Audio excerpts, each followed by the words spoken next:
So ngayong araw, punta tayo ng Samal para mag-adventure. At so dito pa lang, mahaba na ang pilahan. Pero ganito talaga dito, lalo na kapag tuwing season. Barkada banding, family banding, at kalawat kanang parting nagaganap. Pero maiba tayo dahil tayo ngayon ay dadayo ng Samal para mag-night fishing. At nakarating na pala kami ngayon dito sa Samal. At habang hinihintay namin ang isa naming kasamahan, bili muna tayo ng tinapay. So fast forward tayo dahil kumpleto na kami, papunta na pala kami sa aming mismong spot na kung saan doon kami maghahanap ng aming makakain, magluluto at magpapalipas ng umaga. At medyo madilim talaga ang aming tinatahak na daanan. Pero okay lang dahil ika nga adventure ang aming pinasukan. At dito nga umpisa na ang pahirap na daan. Maliban sa madilim, matutulis pa ng mga bato na lutang na aming dinaanan. Grabe, pahirapan talaga. Kailangan mong hipitan talaga ang paghawak ng manubela. Mahirap na kapag dito ka natumba dahil sure ball talaga na masusugatan ka. At malapit na talaga tayo dahil dinig ko na ang unos ng mga alon na lalong nagpapa-excite ng aming grupo. So ang tahimik talaga dito at walang katao-tao na naliligo. So here we go. Dahil nakarating na din tayo sa ating spot. So ang ganda ng view. Tanaw talaga ang iba't ibang kulay ng ilaw sa Davao. Dito sa aming mismong spot. So wala ng intro-intro at ito na nga ang lahat ng aming mga nahuli. Salamat po sa Diyos Ama at sa biyaya ng karagatan. Kung kaya tayo ay merong nakakaing preskong isda o anumang iba't ibang lamang dagat. At salamat din sa magandang panahon na binigay na kung kaya't kami ay nakahuli ng ganito karami. At tunay nga ang kasabihan na kung may tiyaga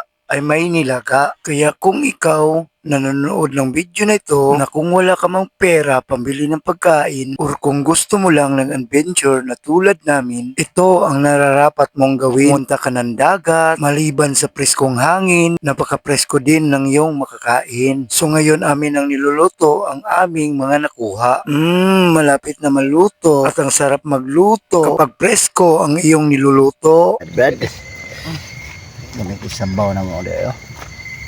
Uy, sabaw guys. Eduardo. Ginaw kayo. Guys, flat kutsara guys. Tsaka oh. Kaliro na. Rada bre. Guys.